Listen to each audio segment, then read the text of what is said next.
विनय ठाकुर जी। जी हाँ।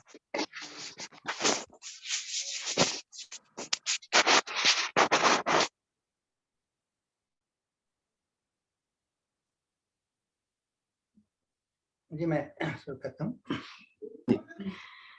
भारतवर्ष में प्राचीन समय में एक कहावत प्रचलित थी कि उत्तम खेती मध्यम बान अधम चाकरी भीख निदान। ये हमारी पुराने समय की कहावत है। सरल शब्दों में यदि कहा जाए तो सबसे बेहतर काम उस समय खेती को समझा जाता था, उसके बाद व्यापार और अंत में सबसे अधम कार्य नौकरी मानी जाती थी। लेकिन आज के समय में सब उल्टा हो गया है। लोग नौकरी करना पसंद कर रहे हैं बजाय खेती के। इसका मुख्य कारण यह है कि खेती में लगने वाली अधिक लागत और किसानों को इसके कारण से अधिक घाटा उठाना पड़ रहा है, क्योंकि लागत कम होगी तो मुनाफा कम होगा। और इसका एक कारण यह भी कि अत्यधिक रसायन के प्रयोग से खेती बंजर भी होती जा रही है, जिससे किसान आत्महत्या को भी मजबूर हो रहा है, क्योंकि उसमें प्रोडक्टिविटी कम आएगी तो किसान आत्महत्या करेगा ही करेगा। जूम मीटिंग में शिरकत कर रहे सभी देवियों सज्जनों को विनय प्रताप सिंह ठाकुर का सादर नमस्कार। मैं मध्य प्रदेश जिले होशंगाबाद के एक छोटे से गांव निटाय में जैविक खेती कर रहा हूं। मेरा मध्य प्रदेश राज्य जैविक प्रमाणीकरण संस्था, जो मध्य प्रदेश शासन की एक संस्था है जो जैविक किसानों को नियंत्रण रखती है, उनका रजिस्ट्रेशन करती है और उनके उत्पादों की जांच करवाती है, लेबोरेटरी जांच। उसके पश्चात उसमें फिर वो सर्टिफिकेशन जारी करती है। तो मैं इस संस्था से विगत 6-7 सालों से जुड़ा हूँ। और पहले साल में जब हम खेती इसमें प्रारंभ करते हैं तो उसको कन्वर्जन पीरियड कहा जाता है। उसमें आपको जैविक का स्टेटस प्राप्त नहीं होता है, क्योंकि पहले से ही जमीन में कुछ रासायनिक तत्व पड़े रहते हैं। तो आपने इसे अप्लाई करा और खेती करी तो जो आपका जो खाद्यान्न बनेगा वो जैविक में नहीं माना जाता। तो इस प्रकार से 2-3 वर्षों के पश्चात आपका स्टेटस जैविक का हो जाता है। तो मैं आपको बताना चाहूँगा कि मेरा स्टेटस जैविक का चल रहा है विगत 4 सालों से। और मेरे खाद्यान्न का जिसका मैंने रजिस्ट्रेशन कर रखा है खेतों का, तो उसके खाद्यान्नों की लेबोरेटरी टेस्ट भी हो चुकी है और उसमें मुझे स्टेटस ऑर्गेनिक किसान का मिल चुका है। इसमें फसल के तौर पे मैं बासमती चावल, मूंग और आपका गेहूं, और अभी लेटेस्ट में मैंने एक दक्षिण अमेरिका में जो खाया जाता है ग्रेन, किनोवा कहते हैं उसको, तो उसकी खेती भी प्रारंभ की है। तो अभी हमारे पवारखेड़ा हमारे गांव के पास में होशंगाबाद में कृषि महाविद्यालय अभी अभी स्थापित हुआ है 1-2 सालों से। तो वहाँ हमारे राज्य की महामहिम राज्यपाल आनंदीबेन पटेल भी आई हुई थी। तो उन्होंने लगभग 10 मिनट तक मुझसे चर्चा की है इस किनोवा के बारे में, और उन्होंने आश्वासन दिया है जी कि किनोवा जो आपने दक्षिण अमेरिका का अनाज यहाँ पे लाए हैं, तो इससे क्या क्या फायदे। तो मैंने उनको बताया कि ये गेहूं से डबल कीमत का है, जो कि हमारे यहाँ गेहूं 1975 रुपये सरकारी समर्थन मूल्य है, और इसका हम 4,500 से 5,000 रुपये, 4,800 रुपये कुंटल के हिसाब से हमने कॉन्ट्रैक्ट फार्मिंग करी है बेंगलोर की कुशेंशियल प्राइवेट लिमिटेड कंपनी से। तो राज्यपाल मैडम ने कहा था कि इस पे हम आप किसानों का एफपीओ बनाइए, उसके बाद एफपीओ बनने के बाद इस पे जो भी शासन से हमारी जो अनुदान जो आपका सहायता होगी वो हम करेंगे। तो इसके लिए इसकी प्रोसेसिंग यूनिट भी होती है, क्योंकि 50-60 लाख के लगभग ऐसा ज़्यादा कॉस्टली होती। तो उसमें मैडम ने पूर्ण आश्वासन दिया कि आप राजभवन आइए। तो हमने मैडम को ये कहा था कि पहले तो मैं स्वयं करके देखूं उसको कि हमारे एटमॉस्फेयर में वो फसल उपयुक्त है या नहीं है। तो इस समय बहुत बढ़िया तरीके से फसल लगी हुई है और मुझे उम्मीद है कि 12-15 कुंटल प्रति एकड़ के हिसाब से उसका उत्पादन होगा, जो कि किसानों को 70 से 75 हजार रुपये प्रति एकड़ के हिसाब से लाभ देगी, कम से कम मैंने कीमत आंकी है।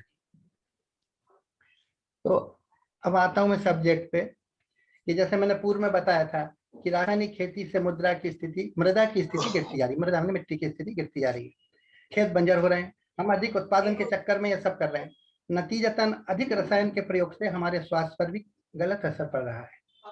इसका ज्वलंत उदाहरण पंजाब राज्य है। भारत का पंजाब राज्य, जहाँ की सबसे ज्यादा कैंसर पीड़ित पाए जाते हैं, क्योंकि वहां सबसे ज्यादा कीटनाशक, सबसे ज्यादा फर्टिलाइजर, रसायन का प्रयोग वहां किया जाता है। मैं किसान बहनों भाइयों को बोलना चाहूंगा कि आज के विषाक्त माहौल में जैविक खेती बहुत ही अनिवार्य हो चुकी है, जिसे हम गंभीरता से नहीं समझ पा रहे हैं। और आज भी देखा जाए तो रसायन की तरफ ही लोगों का रुझान ज्यादा हो रहा है। हमारा मध्य प्रदेश सबसे ज्यादा गेहूं उत्पादन करता है। इसके लिए प्रधानमंत्री जी, हमारे मुख्यमंत्री जी को कृषि कर्मण पुरस्कार भी देते हैं। बल्कि उनको रसायन छोड़ के जैविक की तरफ ज्यादा ध्यान देना चाहिए। जैविक में किसानों को ज्यादा प्रोत्साहित करना चाहिए। ऐसा कुछ नहीं हो रहा शासन की ओर से। अब इस खेती की एक बुराई ये भी कहूंगा कि इसमें प्रारंभ में उत्पादन बहुत कम होता है। तो मेरा किसान भाइयों से निवेदन है कि वे इस समस्याओं से घबराएं नहीं, और इससे घबरा कर जैविक खेती ना छोड़ें, बल्कि इसे थोड़ी थोड़ी मात्रा में प्रारंभ करें। निश्चित रूप से यदि किसी के पास 5 एकड़ जमीन है और वो 5 एकड़ में जैविक खेती करता है, नतीजतन उसको रिजल्ट बहुत कम आएगा। वो तो उसके हिसाब से उसका सभी कुछ मिट जाएगा। तो इसके लिए मेरा उनसे ये कहना है कि आप 5 एकड़ जमीन है तो आप पाव एकड़ या आधे एकड़ से उसको प्रारंभ करें। आप अपने घर के लिए, अपने बच्चों के लिए कम से कम अच्छा अनाज दें, विश्व मुक्त अनाज दें, और 3-4 वर्षों में यकीनन वो आपका आधा एकड़ जो है पूर्ण रूप से जैविक स्टेटस ले लेगा। ऑर्गेनिक स्टेटस लेने के बाद फिर आप उसकी और मात्रा बढ़ाइए। आधा एकड़ से 1 एकड़ करिए, 1 से 1.5 करिए, और कुछ समय पश्चात आप देखेंगे, कुछ वर्षों पश्चात, कि आपका संपूर्ण 5 एकड़ का रकबा पूर्ण जैविक हो जाएगा और आप एक जैविक किसान के रूप में होंगे। अच्छा, ये ऐसा ही नहीं कि आपने जैविक का कर लिया, आप अपने मन से जैविक का काम कर रहे हैं, लेकिन आपके ऊपर प्रश्न चिन्ह उठ सकता है कि आपने जैविक किया भी है या नहीं किया है। तो इसके लिए आपको शासन की भी मदद लेना पड़ेगी। वो ऐसी मदद लेना पड़ेगी कि अपने अपने राज्यों में जहां पर भी जैविक प्रमाणीकरण की संस्थाएं हैं, मध्य प्रदेश शासन की या अन्य शासन की, तो उनसे आपको टाई अप करना पड़ेगा, अपना रजिस्ट्रेशन कराना पड़ेगा, खसरा नंबर, खेत नंबर, ये सब वहां पे लिखवाना होगा। इसके बाद वो उसकी टेस्टिंग फीस भी जमा कर लेते हैं, और उसके बाद डायरेक्टर लोग आते हैं, आपके खेत की चारों तरफ से घेर के उसकी मेड़बंदी करके, और उसमें की उसकी सॉइल भी ले जाते हैं निकाल के, और आपका अनाज भी पूछते हैं आपने क्या उत्पादन किया इससे। तो उस अनाज में से भी 3 सैंपल बनाते हैं वो। एक सैंपल आपको दे जाएंगे, दूसरा सैंपल वो उनका हेड ऑफिस वहां रखते हैं, और तीसरा सैंपल कोई ऐसी लेबोरेटरी को भेजते हैं जहाँ पे कि आपको खुद को नहीं पता कहाँ भेजा जा रहा है। उसकी सैंपलिंग की रिपोर्ट आती है, उसके पश्चात जांच करने के पश्चात वो आपको एनपीओपी सर्टिफिकेट जारी करते हैं कि इस टेस्ट रिपोर्ट भी साथ रहती है। मान लीजिए आपने कहा नहीं, है तो गलत हुआ, हमारे अनाज में तो इन्होंने कुछ डाला ही नहीं है, कैसे आ गई रिपोर्ट में। तो फिर वो अपनी दूसरा पैकेट भेजते हैं जो उनके हेड ऑफिस में जमा, उसमें भी गलती आती है, फिर वो कहेंगे चलिए आप अपने आपका तीसरा पैकेट दीजिए। इस प्रकार से कड़ी जांच के दौर से गुजरना पड़ता है। जैविक खेती बहुत कठिन खेती है यदि आप उसको तरीके से करते हैं तो। और इसमें एक चीज ये भी है कि आपका रजिस्ट्रेशन हुआ, आपको सर्टिफिकेशन जारी हुआ, आपके पास पूरी टेस्ट रिपोर्ट भी है, इसके बाद आप इसको आपके ऊपर कोई प्रश्न चिन्ह नहीं रह जाता कि आपके पास जैविक है भी कि नहीं है। क्योंकि मार्केट में बहुत धोखाधड़ी इस समय चल रही है। जैविक के नाम पे कुछ लोग उसको धंधा बना के भी उसको माल को बेच रहे हैं। तो इन सब चीजों से बचने के लिए पहली बात तो हमको स्वयं को प्रतिज्ञाबद्ध होना पड़ेगा कि हम जो भी काम करें अच्छा करें, उसमें किसी प्रकार का रसायन का प्रयोग ना करें। और अच्छा, एक चीज और मैं कहना चाहूंगा यहाँ पे कि जैविक खेती जो किसान करते हैं उनके लिए कुछ पशुधन भी पालना बहुत जरूरी है, क्योंकि खेती और पशुधन एक दूसरे के पूरक हैं। मैं ये नहीं कह रहा कि आप बहुत बड़ी मात्रा में पशु पालें, लेकिन 1-2 गाय तो आपको कम से कम रखना होगी, क्योंकि जो भी आपका जैविक खाद है, जैविक खेती आप कर रहे हैं तो उसमें जैविक खाद लगेगा। जैविक खाद में आपको नाइट्रोजन, फास्फोरस, पोटास, ये 3 मुख्य तत्व जो इसके लिए चाहिए पौधे के लिए, वो तो जरूरी है। अब ये चीज आप मार्केट से खरीदने जाएंगे तो प्राइवेट कंपनी जैविक के नाम पे बहुत महंगा प्रोडक्ट देती है। तो यदि किसान मार्केट से खरीद के यदि खेती करता है तो उसका जैविक खेती करने का कोई मतलब नहीं, क्योंकि लागत बढ़ गई वहां पे, और हमारा उद्देश्य था लागत को कम करना, और ये सब लागत कम होगी गौमूत्र, गोबर, है ना, जो कि हमको बहुत आवश्यक है इस खेती के लिए, उससे ही कम होगी। तो मैं किसान भाइयों से कहूंगा कि आप बाजार से बिल्कुल भी ना खरीदें जैविक प्रोडक्ट, अपने यहाँ ही बनाएं। और इसके लिए आप जैसे कंपोस्ट खाद बनाते हैं, कंपोस्ट खाद बना लीजिए, वर्मी कंपोस्ट जो केंचुए के द्वारा निर्मित होता है उसको बना लीजिए। एक बहुत महत्वपूर्ण खाद होता है जीवामृत, इसमें नाइट्रोजन, फास्फोरस, पोटास तीनों की पूर्ति हो जाती है। इसको भी बना सकते हैं आप, इसको ही बनाएं, बनाना ही है, इसको जरूरी है ये। और बिल्व रसायन है, ऐसे अनेकों जैविक खाद हैं जिसपे एक विस्तृत चर्चा होती है। तो मेरा संक्षेप में कहना यही था कि हम इस प्रकार के खाद बाजार से खरीदने की बजाय स्वयं निर्मित करें, खुद बनाएं अपने खेतों के लिए। अच्छा, महंगे कीटनाशक भी हम लेते हैं, इंसेक्टिसाइड जो हम खरीद रहे हैं बाजार से, तो वो भी हम बनाएं, जैसे नीमास्त्र है, 5 पत्ती काढ़ा है। तो इस प्रकार से हम इसको घर पे ही बनाएं और अपनी खेती में उसका उपयोग करें, बाजार जाने के बजाय, पैसा खर्च करने के बजाय इसको अपने खेतों पे तैयार करें। इसके बारे में बहुत विस्तृत चर्चा है, तो मैं इसको संक्षिप्त में बोल रहा हूँ। एक खाद का बारे में बताऊंगा आपको, जीवामृत, जो कि बहुत आसान खाद है।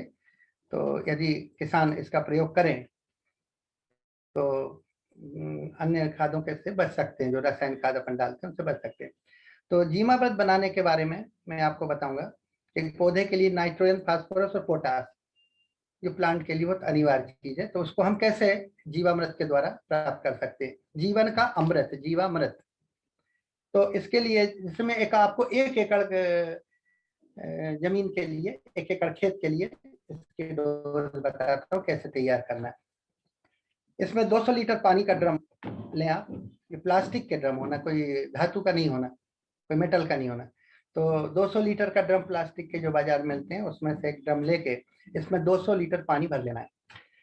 इसमें ताजा गाय का गोबर 10 किलो और 10 लीटर गौमूत्र डाल दें, और 2 किलो गुड़ इसमें डालें, और दो मुट्ठी आपकी मिट्टी जो है, अच्छा इसमें बेसन भी चाहिए, 2 किलो बेसन भी होना। और इसके बाद इसमें एक या दो मुट्ठी मिट्टी जो है, ये बरगद के झाड़ के नीचे की या किसी जैविक खाद की, जैविक खेत के यहाँ से ये मिट्टी ला के इसमें डाल दें।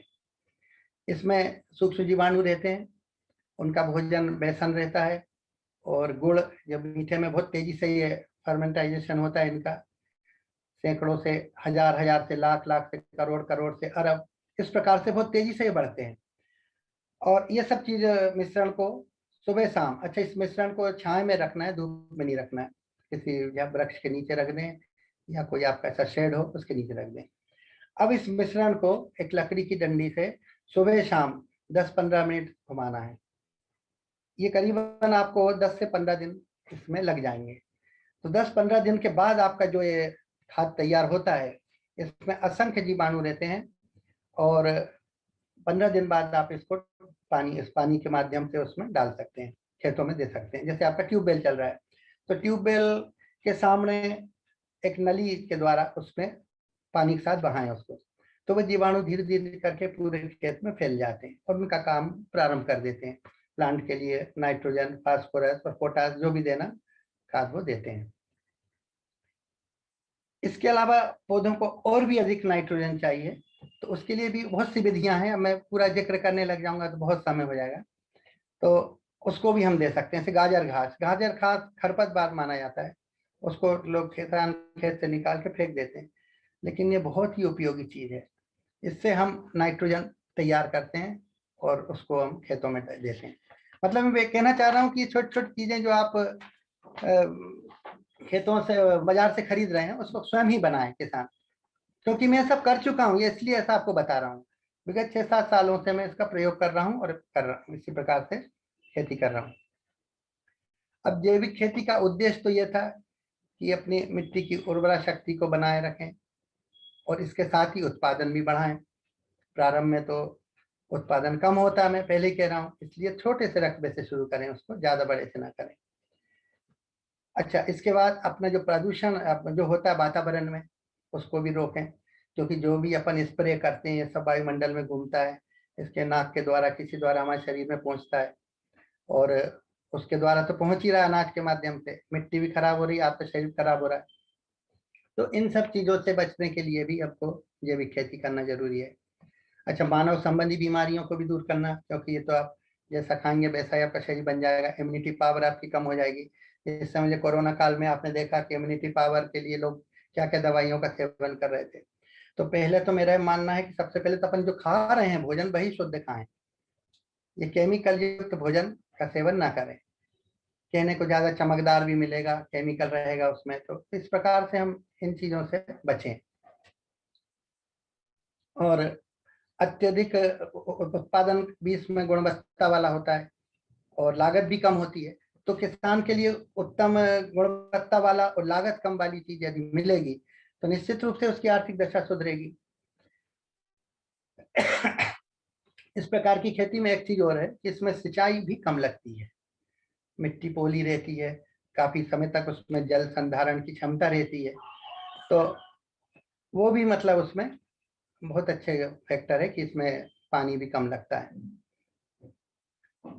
अच्छा, अनाज का मूल्य भी कुछ अधिक रहता है, क्योंकि इसमें पैदावार का अंतर आता है, तो इसलिए किसान को भी प्रोत्साहित करना चाहिए, अनाज भी इस प्रकार से उसको लेना चाहिए लोगों को, और एक समय बाद फिर वो आ जाता है लेवल पे। अच्छा, अपन जो जैविक खाद का प्रयोग करते हैं और ये जैविक कीटनाशक का भी प्रयोग करते हैं, तो उससे अपने जो मित्र कीट जो हैं वो नष्ट नहीं होते। जैसे केंचुआ, केंचुआ भी इसमें बहुत तेजी से बढ़ता है, और केंचुआ खुद अपने आप में फास्फोरस, पोटास, नाइट्रोजन बहुत सी चीजें देता है। तो ये सब चीजें बच के रहती हैं, तो हमको अपने खेतों को बचा के रखना है, उसको बर्बाद नहीं करना है। बाजार से यूरिया की बोरी ले आए और डाल दिए, बाजार से आपने कीटनाशक ले आए और उसका स्प्रे कर दिया, तो ये सब गलत चीजों से बचना चाहिए। आपको मालूम होगा कि जैसे हमारी परंपरागत खेती जो हमारे पूर्वज लोग करते थे, वो लोग भी यूरिया, डीएपी या कोई केमिकल का उपयोग नहीं करते थे, और उनकी उम्र देखिए आप, 90-90, 100-100 साल तक वो जिए हैं, मुश्किल से प्राप्त कर पाते हैं। ये सब हमारे खान पान पे निर्भर है, जो हमने खुद बिगाड़ के रखा है ये रासायनिक खेती के उसमें।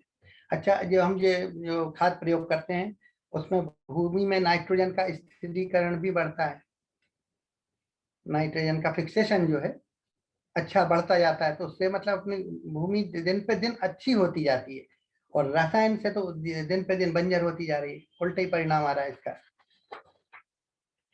अब इसकी जो समस्या है कि ये, मैं वैसे किसान भाइयों को तो इस और बोलूंगा कि आप, समाज तो ठीक है, पहले घर के लिए तो आप इसको शुरू करें, आधा एकड़, पाव एकड़ से, और इसके पश्चात फिर आप बढ़ाते जाएं, बढ़ता जाए, समाज को भी दें इस प्रकार की खेती। अच्छा, जैविक खेती बहुत सावधानी वाली खेती भी है, ये भी मैं कहना चाहूंगा। वो इस प्रकार से है कि आप तो पूर्ण रूप से जैविक खेती कर रहे हैं, लेकिन बाजू वाला जो रसायन खेती कर रहा है उसका पानी बह के आपके खेत में आ रहा है, तो आपने इतनी मेहनत करके अपना सब तैयार करा और उसके यहाँ का कीट, आपके रसायन जो है आपके खेत में आ गया, फिर आपकी जैविक खेती नहीं रह जाती है। तो इसके लिए आपको बफर जोन बनाना पड़ेगा, मेड़बंदी करना पड़ेगा, ताकि पानी का निकास दूसरी जगह से हो, आपके खेतों से उसका निकास नहीं होना चाहिए। और इसके अलावा आप जो पड़ोसी को ये भी सूचित करना पड़ेगा कि देखो भाई, मैं तो जैविक खेती कर रहा हूँ और शासन के में रजिस्ट्रेशन है, और इसके लिए आप जो भी कीटनाशक स्प्रे करते हैं तो इस प्रकार से ना करें कि वो उड़ के मेरे खेत पे आ जाए। अब मेरी फसल को जब वो पहुंचेगा तो मेरा फसल भी वही हो जाएगी, केमिकल वाली। तो इसलिए सब बहुत सी सावधानी बरतना पड़ता है।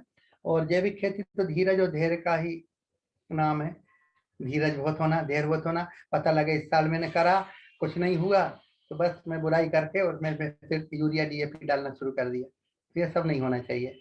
किसान को धीरज, धैर्य की बहुत आवश्यकता है, और मैं बार बार कह रहा हूँ कि ये बहुत अनिवार्य है आज के विषाक्त वातावरण में, जैविक खेती बहुत अनिवार्य है, इसको गंभीरता से लेना होगा, और इसके लिए बुद्धिजीवी वर्ग ही पहल करे। अच्छा, शासन से तो इस दिशा में किसान को कोई मदद नहीं मिलती, मैं ये कहना चाहूंगा इसमें, क्योंकि ये कटु सत्य है, इसलिए मैं बोलने से नहीं सकता। क्योंकि आप देखिए, जो किसान केमिकल डाल के गेहूं पैदा कर रहे हैं, मूंग पैदा कर रहे हैं, उसका तो सरकार उसको शाबाशी देती है, और उसके लिए मंडी बना के रखी है, और मंडी में समर्थन मूल्य निश्चित किया है। इस समर्थन मूल्य पे इस रसायन चीज को हम खरीदेंगे, रसायन वाले अनाज को। लेकिन जैविक वाले अनाज को सरकार किस रेट पे खरीद रही है, ये बताए हमें। उसकी मंडी कहाँ पे है? कहीं नहीं है। एक दिशाहीन किसान के रूप में ये जैविक खेती की जा रही है। इसके बारे में मैंने कृषि मंत्री जी से भी चर्चा की थी। अभी राज्यपाल मैडम आई थी, उनके साथ कमल पटेल जी भी, तो उनसे मैंने ये कहा था, किसान में तो बहुत शक्ति है, बहुत ताकत है, बहुत परिश्रम है, वो कोई सी भी फसल उगा सकता है, लेकिन उसके बेचने की आप क्या गारंटी दे रहे हैं? क्योंकि उसको उसका घर भी चलाना है। ऐसा नहीं कि जैविक खेती करके वो मर जाए, कुछ उसका सामान ही नहीं बिके, कुछ नहीं बिके।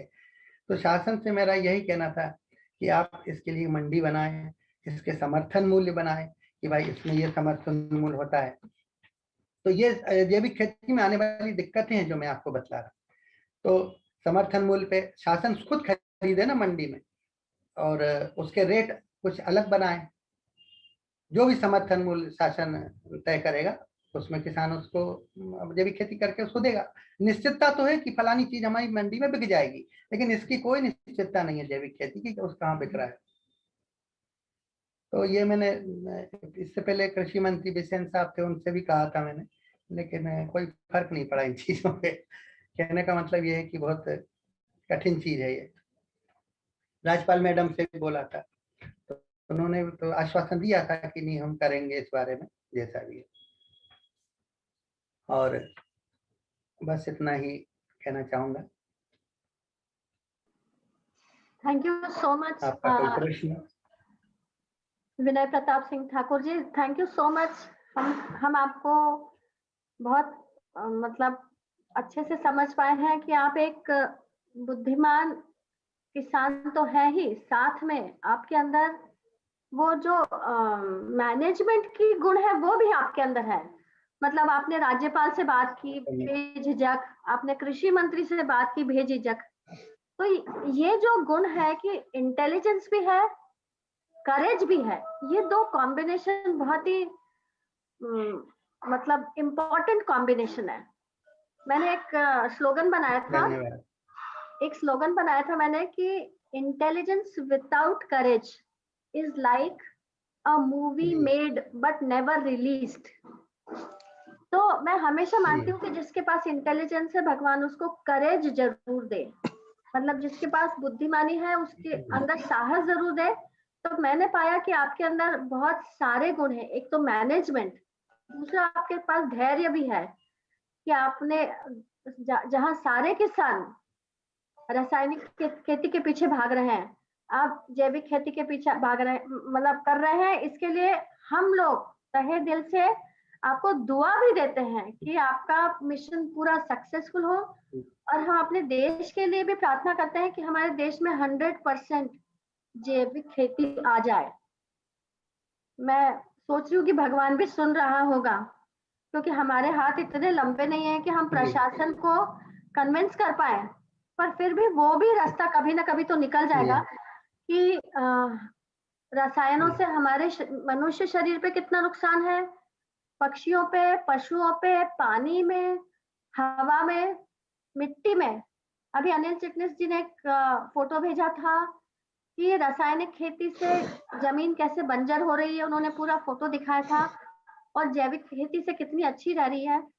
और मेरे एक मित्र हैं चंद्रकांत मनसाटा जी, उनके छोटे भाई अभी मार्च में आएंगे इस मीटिंग में। तो उन्होंने मुझे बताया था कि जब यूरिया डलता है खेती में, तो वो जो अर्थवर्म्स होते हैं, केंचुए, वो ऐसे तड़प तड़प के मर जाते हैं।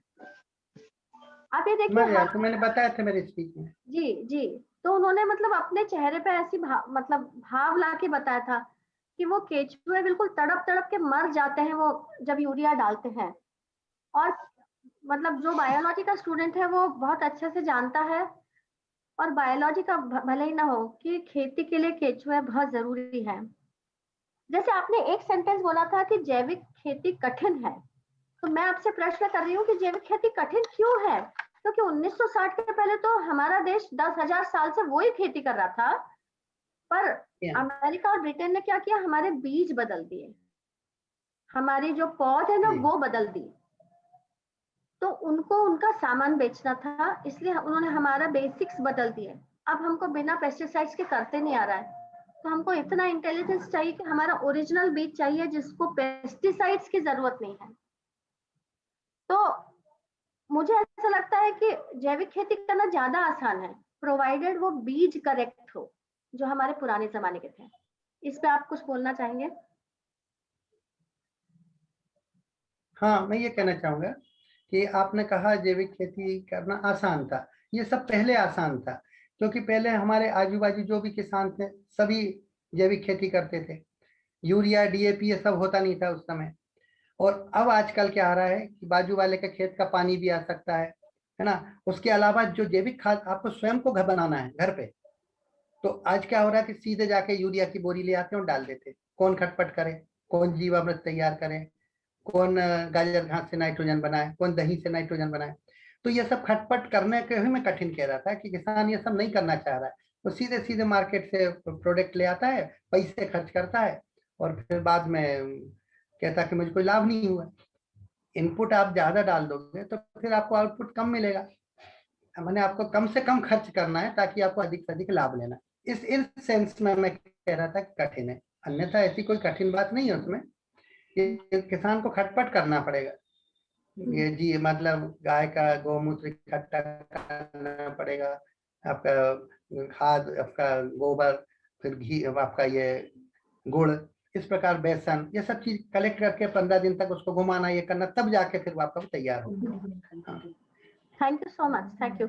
मैं तो इसमें कठिन और कठिन दूसरे सेंस में और मैं कहना चाहूंगा कि ये इसलिए भी और कठिन है क्योंकि ये उत्पाद जो इतने मेहनत से तैयार किए जाते हैं, इसको बेचने की कोई व्यवस्था भी नहीं है। हाँ, सही है, सही है। इस कारण से भी ये इसको कठिन ही बोल पाऊंगा मैं। जी जी। सोनी जी, आप अपने विचार ऐड करेंगे?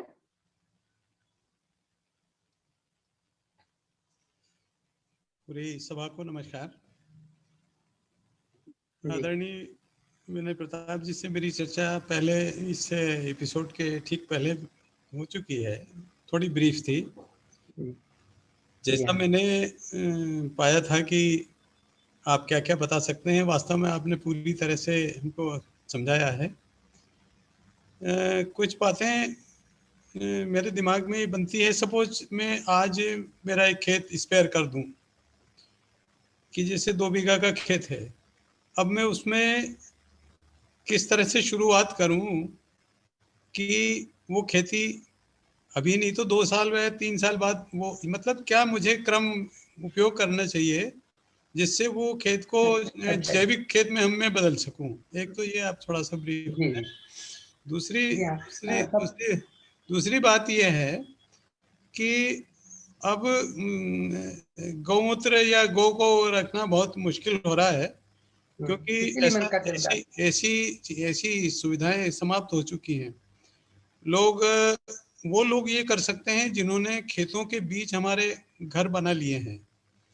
जो अभी भी गांव में रहते हैं उनके पास गाय बांधने तक का भी स्थान नहीं है। आप चूंकि आप किसान हैं और मैं बहुत छोटे से गांव का हूं, मैं इसी एनवायरनमेंट से बाहर आया हूं, तो मैं महसूस कर सकता हूं।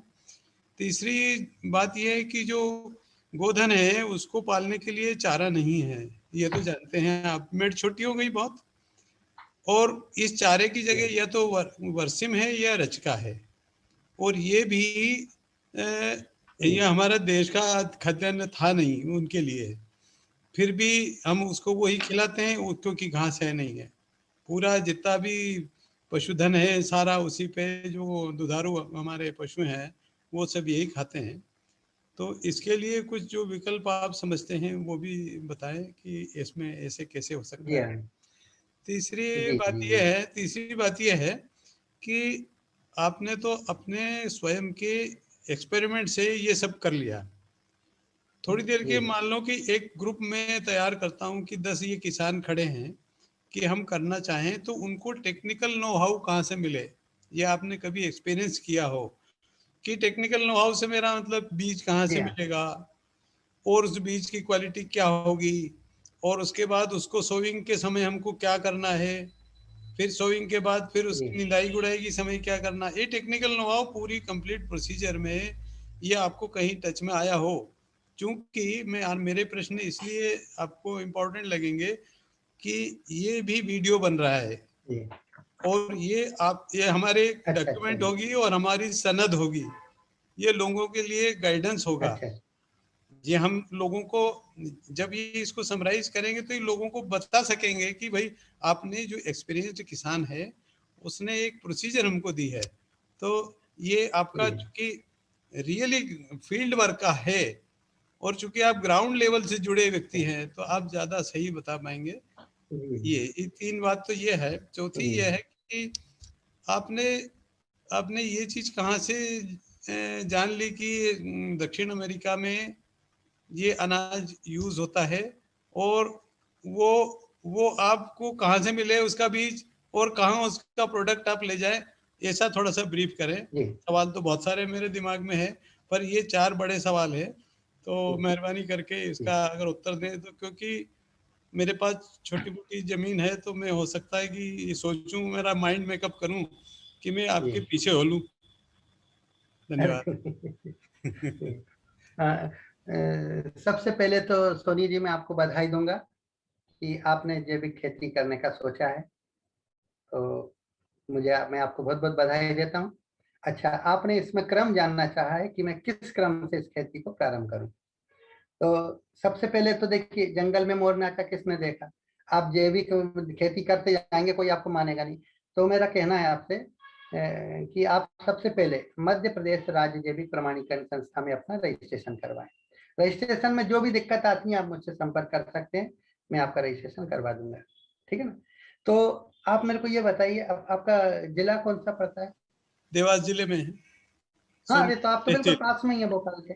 हाँ, कोई दिक्कत नहीं। आप जब भी आएंगे मेरे को थोड़ा फोन कर देंगे तो मैं आपका रजिस्ट्रेशन वहाँ पे हो जाएगा, है ना। रजिस्ट्रेशन की थोड़ी बहुत फीस जमा होती है, बहुत अच्छा है। हाँ, 400-500 हजार ऐसे रुपए करके। फिर क्या होता है कि अब आप गवर्नमेंट के अंडर में आ जाएंगे। अब वो जमीन आपकी नहीं रहेगी क्योंकि आपने उस पर अनुबंध किया है कि मैं जैविक खेती करूंगा। भूमि गोपाल की नहीं, गोपाल की तो है। मैंने तो पिछले एपिसोड में ये प्रस्तावित किया था कि मैं 2 साल के लिए आपको ये जमीन फ्री में दे रहा हूँ। अच्छा। इसकी सारी प्रोडक्ट आप ले, मुझे इसको जैविक बना के दे दें। इसका प्रोडक्ट आप ही ले लें, आपको जो करना उसमें करें, उसको जैविक बना दें। जी, चलिए इसके बारे में भी अपन बाद में चर्चा करेंगे। जी आगे। तो अभी आपका पहला प्रश्न था कि इसे किस क्रम से अपन शुरू करें। तो मेरा यही कहना था कि सबसे पहले आपको अपना रजिस्ट्रेशन करवाना चाहिए, है ना। अब आपकी जमीन आपकी नहीं, गवर्नमेंट की हो गई जी, क्योंकि आप जैविक खेती कर रहे हैं जी। आप कर रहे हैं या नहीं कर रहे हैं इसकी जवाबदारी शासन की हो गई जी। आपके पहले साल में तो आपको सर्टिफिकेट नहीं देंगे, पहले साल तो आपको कन्वर्जन का सर्टिफिकेट देंगे, यानी आपकी भूमि परिवर्तन की ओर जा रही है, जैविक परिवर्तन की ओर जा रही है। सेकेंड ईयर में भी आपको इसी प्रकार का मिलेगा, है ना। और फसल के रूप में आप क्या होता है आपके यहाँ, वो तो लगभग देवास होशंगाबाद कोई दिक्कत नहीं, ज्यादा अंतर। मेरे ख्याल से गेहूं और आपका ये बस शुद्ध रूप से 2 मूंग कुछ धान होती है क्या? धान कुछ नहीं होता है, पानी खूब चाहिए ना, पानी नहीं होता है। नहीं लीजिए ना, ज्यादा ज्यादा फसल लीजिए भाई, उसको उतना पोषक तत्व देते जाइए। हमारे आसपास 10 किलोमीटर में कोई चावल होता है आपके यहाँ, धान होती है? नहीं होता, नहीं होता। आपके आसपास तो फॉरेस्ट है, इसलिए रेनफॉल ज्यादा है तो वहाँ संभव है, हमारे इधर संभव नहीं है। हाँ, संभव हमारे यहाँ किसानों खुद के व्यक्तिगत ट्यूबवेल भी हैं, पानी की कोई दिक्कत नहीं, नहर भी है। वहाँ होने का एक और कारण है कि नहरें हैं, खूब पानी खूब है। हाँ, पानी खूब है आपके यहाँ, नहरें। पर आप नहर का नहीं, मैं ये नहीं कह रहा हूँ कि नहर का पानी अभी यूज करेंगे। हाँ, नहीं, ये तो आपने कल बता दिया था कि ये नहर का पानी हमको हाँ, निकालना है। आपको आपका स्रोत, हाँ बिल्कुल सही। हाँ, पानी का स्रोत आप या तो कुआ या ट्यूबवेल कुछ भी इस प्रकार का आपको कुएं तो अख्तियार भूल ही करना गए पड़ेगा, लोग। बनाना पड़ेगा वहाँ पे। तो बिल्कुल सबसे पहले मैंने ट्यूबवेल आपको अपने बताया था रहे। कि आपको जी जी ये तो है ना, वो करवा लीजिए। और जमीन के हिसाब से, इतनी जमीन है तो उस हिसाब से उतने एचपी की मोटर से आप स्टार्ट कर सकते हैं। तो आपका पहले हो गया रजिस्ट्रेशन, रजिस्ट्रेशन हो चुका। अब आप इसमें रसायन को भूल जाइए बिल्कुल, या फिर आप धीरे धीरे परिवर्तन करना चाह रहे हैं तो रसायन का परसेंटेज 10 या 20% रखें, 80% इसको रखें। हाँ। और अगली बार में वो 20% भी गायब कर दें और वो इसको 2 बढ़ा दें, बीघा की है ना। प्रोडक्शन धीरे धीरे हम करने से भी 2 बीघा का हमें प्रोडक्शन नहीं चाहिए, हम तो उसको समर्पित है हाँ, तो नहीं चाहिए तो और ही अच्छी बस। बात है। हाँ, आप पहले साल से उसको 100% जैविक का वो शुरू कर दीजिए ट्रीटमेंट उसका। तो मैंने, अच्छा दूसरी बात पे इनका गाय का, तो गाय आप कह रहे हैं कि पालना बहुत मुश्किल है, तो सही बात है आपने जो कहा, लेकिन आप अन्य डेयरियों पे जा सकते हैं, उनसे गौमूत्र की बात कर सकते हैं। गौमूत्र ये है हो ना, सकता है, ये वो दे देंगे, बहुत कम पैसों में दे हो देंगे। सकता है। मेरा ख्याल आप बाजार से जो प्रोडक्ट खरीदेंगे ना, नहीं उसी तो गांव उसकी में तुलना में वो अवेलेबल हो आपको जाएगा। कम पैसों में देंगे, हाँ, पर वो हो हमारे जाएगा वहीं पे, है ना। आप तो उसी गांव में रह रहे हैं ना। नहीं हाँ, नहीं तो कोई दिक्कत नहीं, आप स्वयं कलेक्ट यहाँ करवा रहते लेंगे। हैं, नहीं नहीं वहाँ नहीं रहते हम, तो कोई वहाँ से आपका अपना, व्यवस्था हो जाएगी, ऐसा कुछ नहीं। हाँ, व्यवस्था हो जाएगी, एक बंदा आपको वहां रखना पड़ेगा, है ना, देखभाल के लिए। अच्छा, नंबर 3 उसका बफर जोन भी बना लीजिए, आजू बाजू मेड़बंदी मेड़बंदी। हो जाए। हाँ, ताकि बाहर का दूसरे का पानी है इसमें ना आ पाए, रसायन युक्त नहीं पानी। वो खेत इस हमारा प्रकार से कर ऊंचाई पे खेत है हमारे, वहाँ पानी ऊंचाई, हमारा पानी तो कहीं और इससे जाता है। बेहतर क्या बात होगी। आपका तो वैसे ही बफर जोन बना हुआ हाँ है, बफर जोन है। आपको इसमें, है ना, आवश्यकता नहीं है ज्यादा परेशान होने की उसमें। जी तो आपका सब बना हुआ है, बहुत बढ़िया है। जैविक बीज की बात है तो आप जैविक बीज चाहेंगे तो मैं आपको दे दूंगा, किनोवा, मूंग, आप जो भी जैविक चीज का, धान, जो भी चाहेंगे वो सर्टिफाइड, मतलब आपको बीज मिल जाएगा। आज देवदूत बन के आया आज हमारे आप। अरे नहीं साहब, ठीक है, धन्यवाद आगे मैडम, आगे आगे देवदूत नहीं। और क्या कहेंगे आगे। तो इस प्रकार से जैविक खेती आप करिए, जो भी दिक्कत है मैं उसके लिए जी। सहर्ष मदद करने के लिए तैयार हूँ, चाहे शासन में रजिस्ट्रेशन कराना हो चाहिए। लेकिन मैं सोनी जी आपको बोलना चाहूंगा, बहुत ही धीरे धैर्य की खेती है। आप ऐसा मत कर लेना कि यार इस साल कुछ नहीं हुआ तो अगले साल से बंद कर दिया मैंने, मैंने बताया ना वो क्योंकि हमको तो समर्पित अच्छे से है। अच्छा अनाज पैदा करना।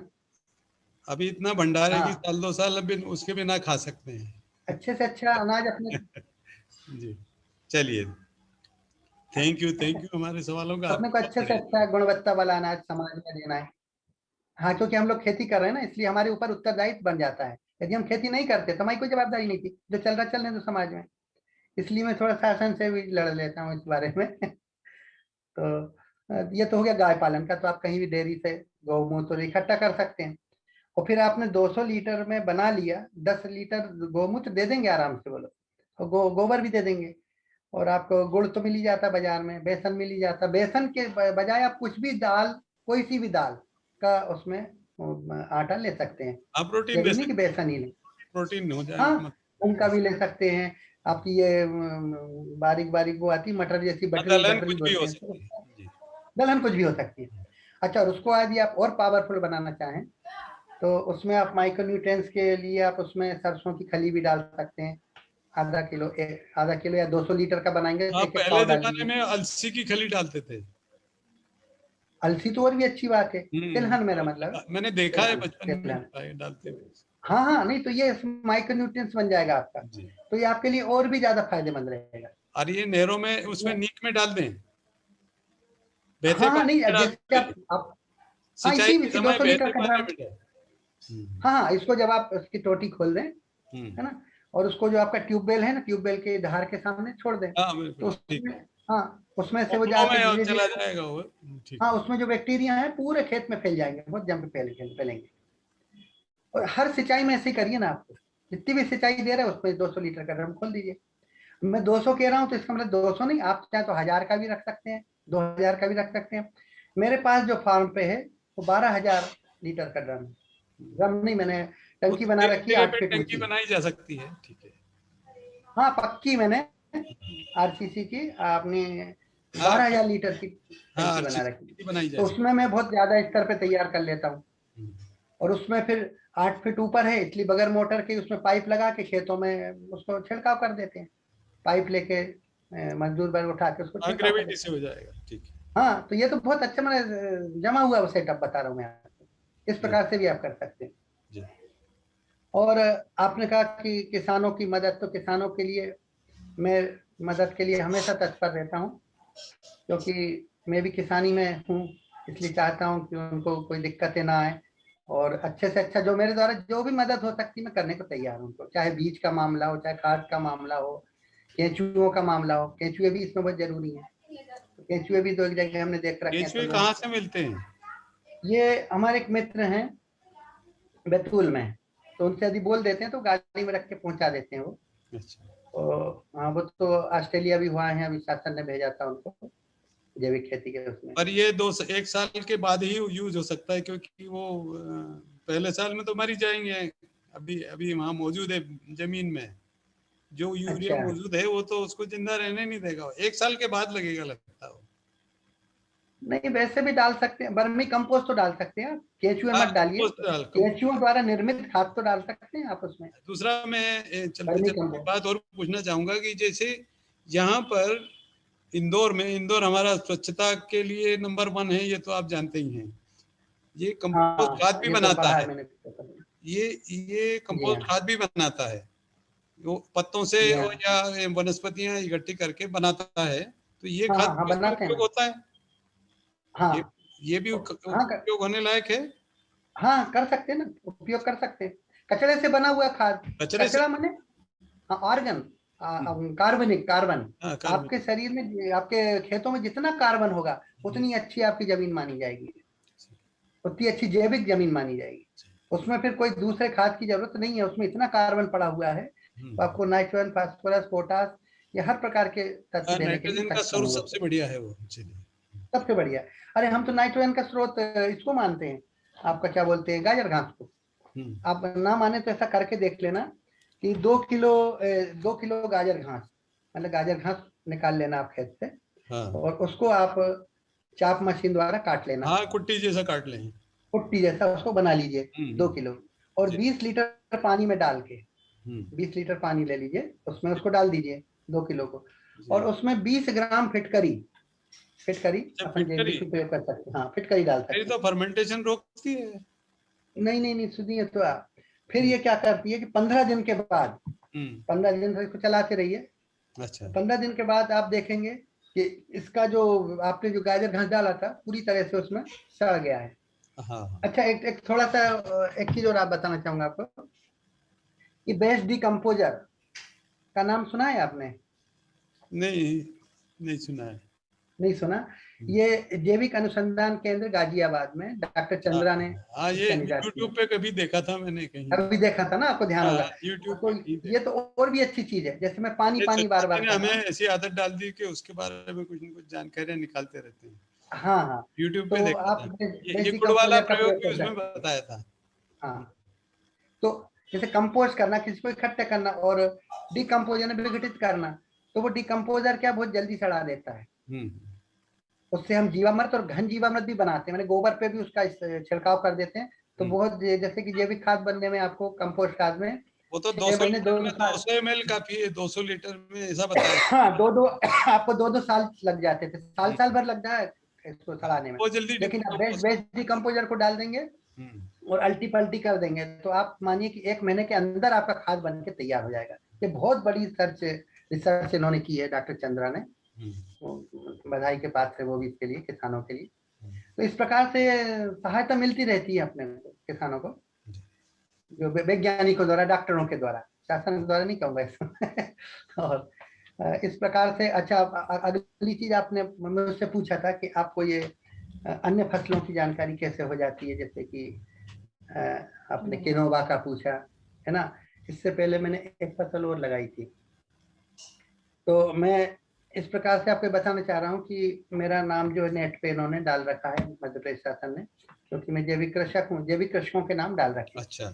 तो ये कंपनी है जो मल्टी कंपनी बाहर से ये सब ढूंढती रहती है कि कौन ऑर्गेनिक खेती कर रहा है, कोई के कहने से नहीं मानेगी। शासन ने आज आपको बढ़ा रखा है, डाल रखा है उसके ऊपर, तो वो आपको ढूंढ ढांड के पहुंच जाते हैं। तो मेरे पास फोन आया था, क्योंकि देखिए मैं आपको निश्चित तौर से बता रहा हूँ कि गेहूं का उत्पादन जैविक खेती में बहुत कम हो पाता है।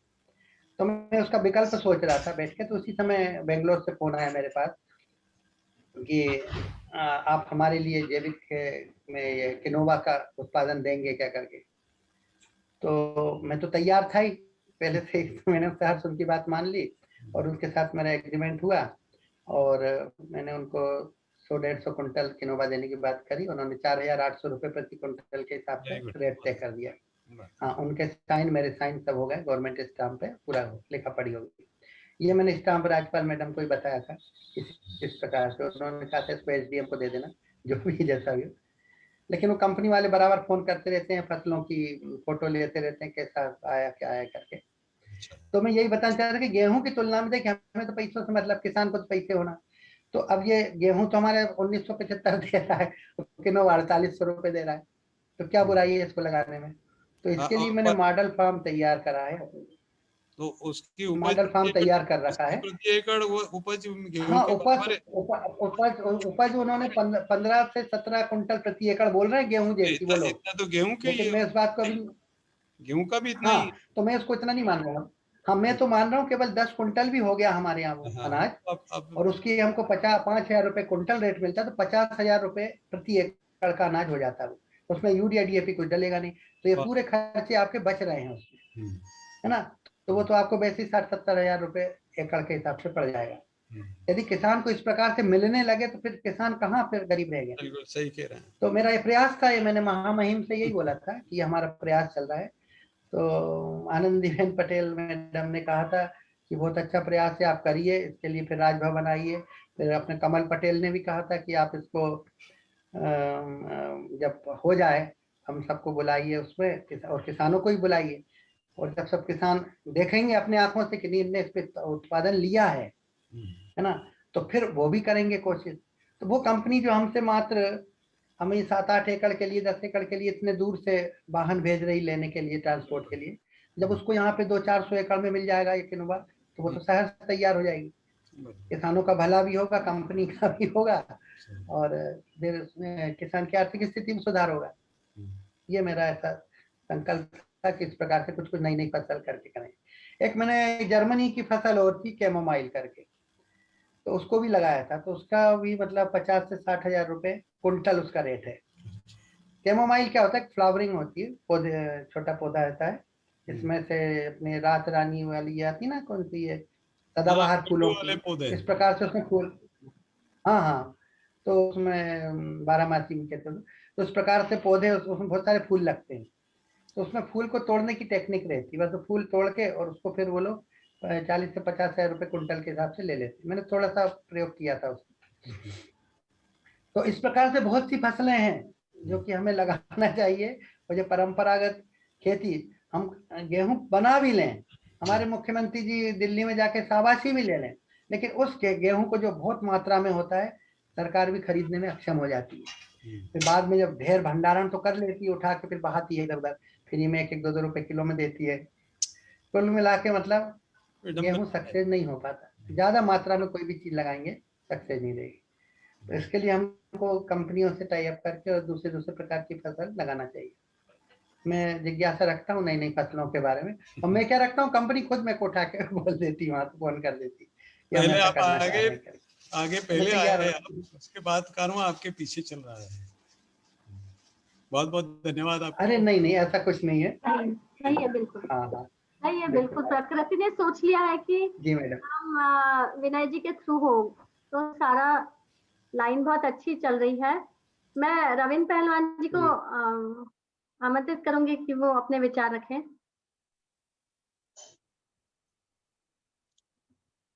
डॉक्टर साहब, आपको बहुत बहुत धन्यवाद आज के वक्ता को आमंत्रित करने के लिए। मेरा ख्याल ये है, जितने मैंने एपिसोड आपके अटेंड किए, उसमें सबसे अच्छे वक्ता ये हैं, और आप इनको एक निमंत्रण और दे दें। नहीं, हम तो इनको हर महीने के लिए एक बार के लिए फिक्स कर लेते हैं। नहीं नहीं, आप सुने, अब मैं कह रहा हूँ, हाँ इनको एक निमंत्रण और दें, हाँ जी। और निमंत्रण में इनसे ये पूछें हाँ कि नेपा मिल में कागज कैसे बनाया जाता है। वहां कागज नहीं बनता है, कागज का रिप्रोडक्शन होता है, वो समझें। मैंने 2 बार फैक्ट्री विजिट की है, मैं उससे बहुत प्रभावित हूं। अब आता हूं आज के विषय के ऊपर। पहला तो उन्होंने कई बार बोला बड़ा कठिन काम है, बड़ा कठिन काम है।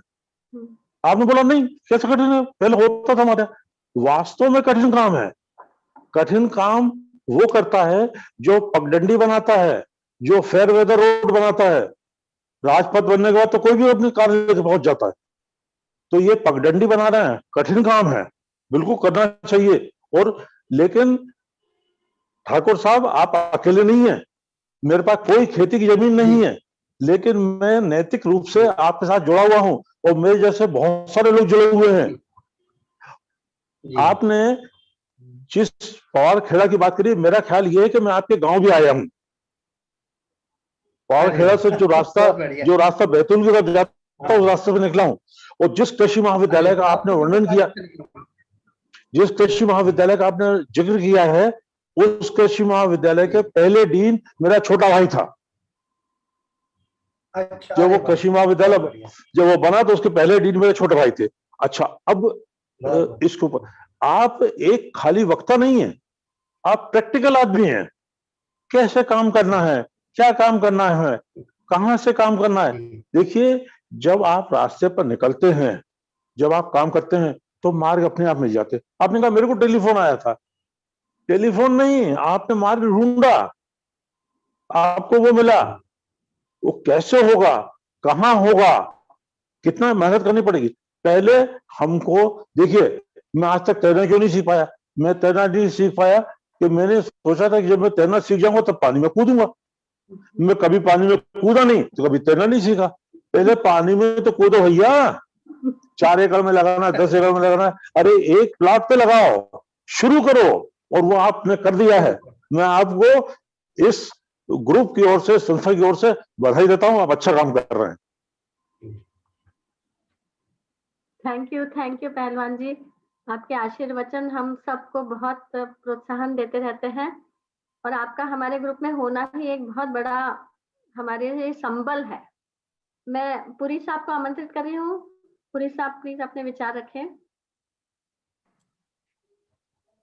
नमस्कार जी। नमस्कार। आपकी जो वार्ता थी बहुत हमारे लिए शिक्षाप्रद रही है, स्पेशली मेरे जैसे शहरी कीड़े के लिए तो बहुत रही है, क्योंकि मैंने कभी खेती करी नहीं है। अब वो शहर में रहने वाला ही कीड़ा ही समझता हूँ। आपकी बात से जो मेरे को कुछ विचार मेरे मन में आए, मैं दरअसल क्या है जी, मैं सारी जिंदगी ना बैंकिंग में काम की, बैंकिंग नौकरी करी है। तो जब भी कोई आदमी किसी प्रोसेस की बात करता है तो मेरा दिमाग उधर चलने लग जाता है कि पैसे का प्रोसेस क्या रहेगा इसमें। तो आपने एक बात कही कि एक किसान के पास 5 एकड़ जमीन है तो आधे एकड़ से स्टार्ट करे, तक उसको आधे एकड़ पे करे, फिर उसको 2 साल के बाद में सर्टिफिकेशन मिल जाएगा, फिर वो 5 साल पूरे होने तक वो पूरी तरह से जैविक बन जाएगा वो प्लॉट उसका आधे एकड़ वाला। तो सर वो 5 एकड़ वाले को तो करने में उसको 14-15 साल लग जाएंगे। 5 एकड़ पूरी जमीन को जैविक बनाने में उसको 14-15 साल लग जाएंगे। एक तो ये जो है मेरे दिमाग में बहुत बड़ा प्रश्न चिन्ह खड़ा करता है ये बात अपने आप में। नंबर 2 कि मैं ये मानता हूं कि जैविक खेती करना एक पूरी चेन के साथ लड़ने वाली बात है। एक पूरी चेन है जिसमें से आपको इनऑर्गेनिक मटेरियल को हटाना है और ऑर्गेनिक मटेरियल को प्रवेश कराना है। अब आपने सोनी जी को कहा अगर आपके पास गाय नहीं है तो आप भैंस किसी गाय की डेयरी वाले से गोबर और मूत्र ले आए। अब मेरे दिमाग में एक प्रश्न आया कि अगर वो अपनी गाय को नॉर्मल फॉडर दे रहा है जिसमें यूरिया और इस सब का अंश है, तो क्या उसका गोबर और मूत्र ला के ये जिस खेत में वितरित करेंगे तो वो ऑर्गेनिक रह पाएगा? इसी तरह से आपके खेत के आसपास में तो लोग पानी दे रहे हैं अपने खेतों को, तो वो उस पानी में केमिकल भी डाल रहे हैं। वो केमिकल तो अल्टीमेटली जमीन में ही जा रहा है, तो वो सीप होके आपके लैंड में भी आएगा, तो उससे आप कैसे दो चार होंगे। ठीक है, मैं सारी चीजें, आपको ये लगेगा बड़ा अड़ियल सा आदमी है, बड़े मतलब ये तो जैविक खेती करने, नहीं, मैं आपका आपको स्वागत ऐसा कर रहा हूँ। लगेगा, आपने बिल्कुल बारीकी से इस पे बोला है, बहुत मैं आपका स्वागत करता हूँ। मैं इसके तो जवाब आपको दूंगा। लगेगा तो मैं वाकई में अड़ियल हूँ बहुत। मैं मतलब जब तक मेरे नहीं नहीं लॉजिक से नहीं, होना ही नहीं चाहिए, उतरती है ना। जीवन में अनियलपन बहुत जरूरी है। हाँ हाँ। अब बीज जो आप कह रहे हैं कि बीज कहीं से लाना पड़ेगा, तो वो उसकी जो कॉस्ट होती है वो नॉर्मल बीज से कितनी ज्यादा होती है, क्या होती है, उसका क्या रेशियो है? और 5 साल का पीरियड मान लो निकाल लिया किसी किसान ने हिम्मत करके आधा एकड़ को पूरी तरह से ऑर्गेनिक करने में, तो 5 साल बाद आपने कहा शुरू में तो गेहूं का उत्पादन बहुत कम होगा, वो निरुत्साहित होगा, उसको छोड़ना नहीं चाहिए, उसको संबल के साथ लगे रहना है ताकि, तो क्या 5 साल बाद वो उत्पादन बढ़ जाता है क्या? 5 साल जी बाद हाँ, निश्चित रूप से। 5 साल बाद नॉर्मल, जैसे नॉर्मल किसान जितनी एक एकड़ में से क्विंटलेज लेता है उतनी क्विंटलेज उसको मिल जाती है क्या? क्योंकि देखिए सारी बातें एंड ऑफ द डे, जी, आप बोलते जाइए। एंड ऑफ द डे बात आके कहाँ रुकती है सर? बात आके एंड में इकोनॉमिक्स पे रुकती है। किसान को बिल्कुल बिल्कुल। उसको पैसा मिलेगा, उसका घर चलेगा कि नहीं चलेगा, वो जी, देशभक्ति के लिए जैविक खेती नहीं करेगा सर। बिल्कुल सही। ये मेरी बात को आप मतलब स्वीकार करें या नहीं, कोई नहीं नहीं, करूंगा लेके जैविक खेती करूंगा। करने वाले लोग नहीं हैं यहाँ। जब जी उसको ये लगेगा ना कि यार मैं किनोआ लगा लूंगा और वो तो साली 50,000 रुपए पर एकड़ का रिटर्न दे जाती है, तो किसान एंटाइस होगा उसमें करने के लिए और करेगा। और वो उसको 5 साल का जो गेस्टेशन पीरियड है, वो गेस्टेशन पीरियड बड़ा भारी है सर। 5 साल तक उसका सर्वाइवल कैसे होएगा? तो जी बातों में मैं पिछली मीटिंग्स में भी कहता रहा हूं कि ये सारी जी चीजें ऐसी हैं जिसमें गवर्नमेंट को किसान को सब्सिडाइज करना पड़ेगा या किसान को इंसेंटिवाइज करना पड़ेगा। अगर गवर्नमेंट्स नहीं जी करती हैं, आपके हमारे जैसे कितने भी लोग ड्राइंग रूम डिस्कशन कर लें, उससे कुछ होने जाने वाला नहीं है। सोनी जी ने तो इतना इंटरेस्ट इसलिए लिया कि सोनी जी खुद किसानी करने में लग गए हैं, इनके पास अपना फार्म है। इन्होंने एक एक क्वेश्चन बहुत बारीकी से पूछा और मुझे बहुत खुशी, इन्होंने कहा मैं तो 2 एकड़ देने को तैयार हूं, कोई फ्री में करे इसको कर दे, बहुत अच्छी बात है। पर सोनी जी तो सबल है, इन्होंने कहा मेरे पास तो इतना भंडारा है कि 5 साल नहीं खत्म होता, भेज दीजिएगा। तो तो जो नॉर्मल किसान है उसके पास तो बेचारे के पास अगले महीने के लिए नहीं होता खाने को, वो कैसे दे देगा 2 एकड़ जमीन? ये कुछ प्रश्न है इनका, मतलब कहीं ना कहीं बैलेंस ढूंढना पड़ेगा इसके अंदर। हाँ, अच्छा, सबसे पहले तो आपको बधाई दूंगा, सिंह साहब को, पुरी साहब को, कि उन्होंने जैविक खेती की बारीकियों को पकड़ा। उसमें अंदर घुस के आपने देखा कि वाकई में किसान का दर्द क्या होता है और क्या करना चाहिए हमें। उसके लिए मैं आपको बधाई देता हूँ। सबसे पहले तो मैं बता दूं आपको कि मैं ड्राइंग रूम किसान हूं ही नहीं। इस बारे में ममता जी जानती हैं। आप नहीं है, हम लोग हैं। मैं अपने लिए कहा था हम लोग, जो बाकी ये सुन रहे हैं, आप तो प्रैक्टिकल कर रहे हैं। हम लोग हैं, हम लोग। जो सुन रहे हैं, आप तो प्रैक्टिकल कर रहे हैं, आप तो आप प्रैक्टिकल कर रहे हैं। आपको वैसे भी पहलवान साहब ने नोबेल प्राइज दे चुके हैं आपकी आज की वक्तव्य के लिए।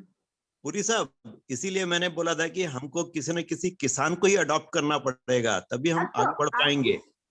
नीरज जी, आपकी जो इच्छा थी ना वो भगवान ने पूरी की है, ममता जी के द्वारा। हाँ बिल्कुल सही। हाँ जी, हाँ हाँ, मेरे को लगता है कि जिसका हेलो नेट अटक गया, नेटवर्क गया है। हाँ नेट अटक गया उनका। हाँ, उनका नेट गया है। तो मैं अनिल चिटनिस जी हैं मीटिंग में, वीडियो ऑन करके वो पर्दा हटा के आएंगे क्या सामने स्टेज पे? अनिल चिटनिस जी, यस यस। नहीं, म्यूट, अनम्यूट, अनम्यूट। ओके। हाँ, मैं नासिक में बैठा हूँ अभी, मेरे साथ में कुछ कृषक बैठे थे, मैं सुन भी रहा हूँ और मेरे अपने विचार तैयार हो गए। बहुत ठाकुर साहब ने बहुत ही बेसिक मूलभूत चीजें जो है ऑर्गेनिक खेती की वो सिखाई। लेकिन मेरा थोड़ा सा कुछ अनुभव, क्योंकि मैं भी किसानों के बीच में रहता हूँ, तो मेरे ऑब्जर्वेशन अलग रहते हैं।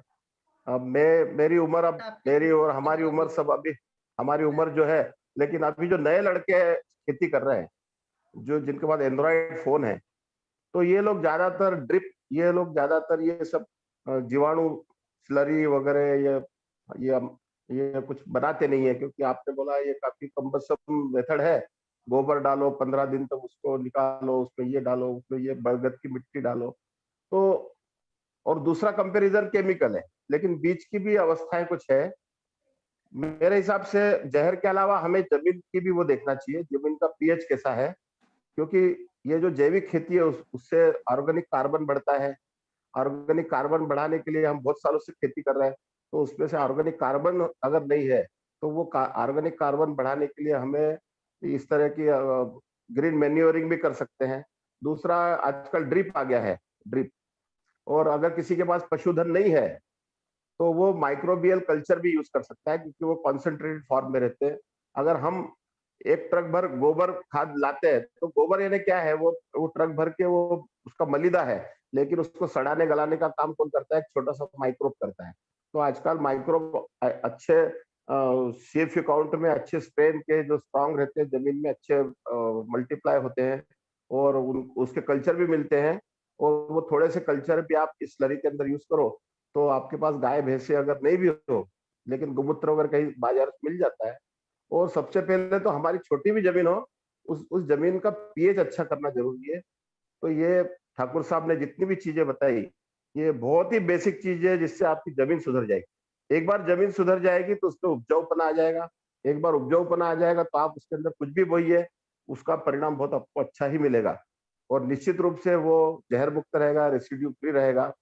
तो मेरे हिसाब से बहुत सारे नए लड़के जो अभी कर रहे हैं, ड्रिप के द्वारा दे रहे हैं, तो उन्हें थोड़ा सा हमें कन्वीनियंसी भी देखना पड़ेगी कि आजकल जो आधुनिक खेती हो रही है, मैं कई लोगों का देखता हूँ कि वो टमाटर लगाते हैं, उस टमाटर का 20 टन 32 टन तक उत्पादन आता है।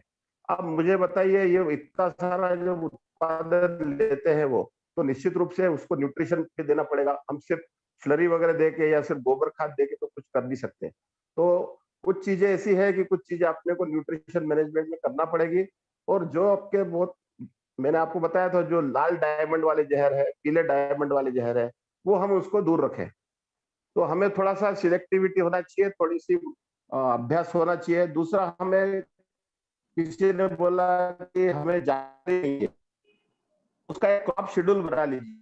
अगर समझो एक क्रॉप आपकी 90 दिन की, लहसुन है, आपका प्याज है जो 90 दिन का है, अगर आप तरबूज लगाते हैं तो 70-80 दिन की रहती है।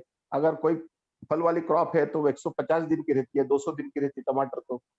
तो आप ये पता लगा लीजिए कि आखिरी के 1 महीना हमें कुछ नहीं यूज करना है, 1-1.5 महीना। उसके पहले आप कुछ भी कीजिए, मतलब जब माल तोड़ते हो आप, उसके पहले कुछ नहीं करना है।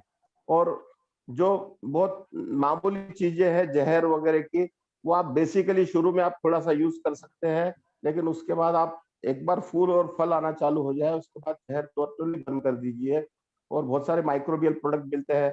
अभी सर ने भी बहुत सारी चीजें बताई है कि कुछ बॉटेनिकल प्रोडक्ट भी मिलते हैं, नीम का अर्क वगैरह, और बहुत सारी पेनगोमिया का ऑयल भी आता है, जोजोबा ऑयल भी आता है, नीम का ऑयल भी आता है। बहुत सारी चीजों से हम अच्छा कर सकते हैं, और ये सारी चीजें हम करके आराम से अच्छी उपज ले सकते हैं। लेकिन न्यूट्रिशन अगर नहीं मिलेगा तो हमें उपज नहीं मिलेगी। अगर हमें 30-32 टन माल उपज भी चाहिए, तो हमें उसे खुराक तो देना पड़ेगी, क्योंकि खेती जब तक वो लाभदायी नहीं होगी, सिर्फ वो जमीन को सुधारने के लिए, पर्यावरण को सुधारने के लिए तो खेती नहीं करेगा। तो मेरा थोड़ा सा इसके अंदर प्रोफेशनल अप्रोच भी होना चाहिए। और सिलेक्शन में आप कुछ जहर छोड़ के कुछ अच्छी माइक्रोबियल प्रोडक्ट बाहर मिलती है, ऑनलाइन आप थोड़ी सी इसकी जानकारी ये करें। आजकल सारे लोग एंड्रॉइड फोन वापरते हैं, नए जमाने के किसान भी। अगर गूगल में जाते हैं तो उसको गूगल में हर एक माइक्रोबियल के बारे में डिटेल रहता है, उसमें कितना नाइट्रोजन मिलता है, कितना फास्फोरस मिलता है। इस तरह से आप थोड़ी सी आप डी ऑयल केक भी रहती है, जो जिसको हम नीम खली वगैरह बोलते हैं, इसका भी उपयोग हम लोग करते हैं। दूसरी बहुत सारी सड़ाने गलाने के लिए डिकम्पोजर भी मिलता है, जो बहुत सारे किसान यूज कर रहे हैं। जो हमारे कचरा रहता है, जब तक आप उसको डिकम्पोज नहीं करेंगे, जब तक आप उसका अच्छा ऑर्गेनिक मैन्योर नहीं बना सकते। तो इस सारी चीजों का उपयोग करें, और वो थोड़ा सा नए जमाने के लड़कों के लिए थोड़ा सा सुविधाजनक भी हो। बहुत सारी चीजें अगर आपने बोल दी कि आप में ये 15-20 दिन तक स्लरीज को हिलाते रहो, उसको फिल्टर करते रहो, तो ये बहुत हमाली करने में अभी आजकल के नए जमाने के किसानों में को रुचि नहीं रहती है, जितना आजकल रेडी टू यूज वाला जमाना है। क्योंकि वो जब किसान खेती से बाहर निकलते हैं, तो बाहर वो अपने नॉर्मल आदमी की जिंदगी भी जीते हैं और किसान भी होते हैं। पहले किसान एक तबका होता था, अब बहुत मॉडर्न टाइप के किसान भी आ गए हैं, और निश्चित रूप से ये अच्छा है, उनका जीवन स्तर अच्छा है, क्योंकि वो आधुनिक तरीके से खेती कर रहे हैं। तो बहुत अच्छा ठाकुर साहब ने बेसिक चीजें बताई, लेकिन उसमें थोड़ा सा मेरे हिसाब से प्रोफेशनल चीजों की जोड़ भी आपको लेना चाहिए। और मेरा तो इतना ही कहना है। बहुत अच्छा जी। मैं ना ठाकुर साहब, मैं सबका प्रश्न इकट्ठा करके फिर आखिरी में आपको वो बुलवाऊंगी। मैं अभी रतलाम के हमारे क्या विशेषण दूं, रतलाम के नेता जी अनिल सर का जी जो प्रश्न था उस पे जी। अनिल सर, मैं आपको ये बतलाना चाह रहा था कि मैंने ये जो सिद्धांत दिया है किसानों के लिए दिया था। अब आपको ऐसा लग रहा है कि नए बच्चों से सब काम नहीं करवाना चाहिए, तो इसके लिए नैनो टेक्नोलॉजी पे आधारित खाद बाजार में मिल रहे हैं, तो उनकी कीमतें बहुत ज्यादा है ना। जैसे नैनो टेक्नोलॉजी पे नैनो पोटास, नैनो एनपीके, ये सब उपलब्ध है मार्केट में। अच्छा, मैं ये चाह रहा था कि इन सब चीजों का प्रयोग ना करके अपने ही खेत पे उगा के फिर डालें। जब तक बच्चों की रुचि खेती की ओर रुझान नहीं होगा, तब तक वो खेती में जबरदस्ती कराएंगे नहीं करेंगे। तो आपको तो इस पे जमीन से उनको जोड़ना पड़ेगा, गोबर गोमूत्र से जोड़ना पड़ेगा। ऐसा मत सोचिए कि हमारे बच्चे ऐसा नहीं करेंगे। और मैं बता रहा हूँ कि आपको रोज रोज गोबर इकट्ठा नहीं करना है, रोज रोज गोमूत्र इकट्ठा नहीं करना। ये खाद 1 एकड़ के लिए आप 200 लीटर का जो मैं बतला रहा हूँ, केवल एक बार में ही आपको गोबर गोमूत्र लाना है। आपका 15-20 दिन की छुट्टी, फिर अगला पानी आएगा, फिर उसमें कर लीजिए। ठाकुर साहब, मैं एक खरगोन के आप ड्रिप की जहां तक बात करें, ड्रिप से भी आप दे सकते हैं, इस खाद को भी ड्रिप से दे सकते हैं। अच्छा, एक चीज और मैंने बताई थी, जैसे आपने कहा कि हमको न्यूट्रिएंट वैल्यू तो बढ़ाना पड़ेगा खेतों में, तो मैं आपको स्पष्ट तौर पे बता दूं कि मैंने आपने थोड़ा ध्यान से नहीं सुना होगा, मैंने मल्टी न्यूट्रिएंट्स का भी बनाने का इनको सोनी साहब को बताया था। मल्टी न्यूट्रिएंट्स में हमने सूरजमुखी, सरसों, है ना, जो भी तिलहन है, इसके हमने वो लिए थे, इनके पाउडर लिए थे। तो इससे मल्टी न्यूट्रिएंट इतना जबरदस्त बनता है कि ये जो बना रहे हैं बाजार वाले, ये क्या बनाएंगे, उससे ज्यादा फायदा इसमें है। तो आधा किलो डालना था उसमें, 1-1 पाव भी डाल देंगे। ठाकुर साहब, मैं बोलता, मैं खरगोन के दीपक गोयल का एक ग्रुप है खरगोन जिले में, कम से कम 200-250 किसानों का ग्रुप है। उसमें धार जिले से लगाकर सुंदरेल वगैरह सब बहुत बड़े हैं, और वो लोग हिमशिखर वगैरह से अच्छी वैरायटी के टमाटर लेते हैं, और उनका उत्तराखंड वगैरह तक माल जाता है। तो मैंने उनको खुद को देखा कि वो लोग इतने एनर्जेटिक है, और मैंने देखा कि अब बहुत सारे मतलब किसानों के बेटे भी अब सक्षम हो चुके हैं। लेकिन मैंने उनके साथ में एक देखा, वो लोग करना चाहते हैं, लेकिन बहुत सारी जो चीजें हैं, जैसे आपने बहुत सारी चीजें, बेसिक चीजें इकट्ठा करना, वो सब उनके लिए जो है, वो मैंने अभी भी देखा, वो इमीडिएटली जाते हैं। एक रहता है कि यंगस्टर का, ये इमीडिएटली जाते हैं लेना, उसको डालना और उसको डालना। निश्चित रूप से उसके अंदर वो ज्यादा खटखट ना करें। जीवाणु वाले भी लेते हैं, ऑर्गेनिक भी लाते हैं। दुकान ऑर्गेनिक के नाम पे क्या देता है मुझे नहीं मालूम, लेकिन मैंने देखा वो सारा, और अच्छी उपज भी निकालते हैं, और उनका रहन सहन भी काफी अच्छा है, सोलर वगैरह भी लगाया है, काफी मतलब अच्छी वो टेक्नोलॉजी के साथ खेती करते हैं। तो उन लोगों को ऐसी बेसिक चीजें बताओ तो थोड़े से सुन लेते हैं, लेकिन करते नहीं है समय। नहीं, तो ये मैंने जो जीवामृत और मल्टी न्यूट्रिएंट्स बनाया है, इसको ड्रिप के माध्यम से दे सकते हैं आप, और अच्छा काम करेगा ये। बहुत बढ़िया सर।